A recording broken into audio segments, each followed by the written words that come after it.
এই সবাই আসো, নিজের মাসের বেতন নিয়ে যাও। সবাই সিরিয়ালে আসো, কেউ সিরিয়াল ভঙ্গ কইরো না।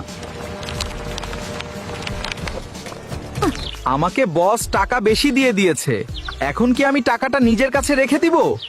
উনি তো মনে হয় ভুল করছে গো। না, তুমি এটা কইরো না। তুমি তার টাকা তাকে ফেরত দিয়ে আসো এবং বলে আসো যে স্যার, আপনি টাকা আমাকে বেশি দিয়ে দিয়েছেন। হ্যাঁ, তুমি ঠিক বলছো, আমি টাকাটা ওনাকে ফেরত দিয়ে আসি। এই নাও, তুমি বাবুকে রাখো।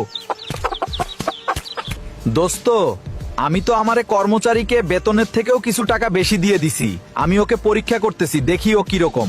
আলু যদি পরীক্ষায় পাশ করে, আমি ওকে আমার ঢাকাতে যে আরেকটা কোম্পানি খুলেছি সেখানে আমি ওকে বড় একটা পদে চাকরি দেব। এখানে শুধু বেগুন। স্যার কোথায়? আমি স্যারের সাথে একটু দেখা করতে চাচ্ছিলাম। উনি আমাকে বেশি টাকা দিয়ে দিয়েছিল, আমি টাকাটা ফেরত দিতে আসছি। টাকা তুমি আমার কাছে দিয়ে যাও, আমি তোমার স্যারকে দিয়ে দিব। তোমার স্যার একটু জরুরি কাজে বাহিরে গেছে।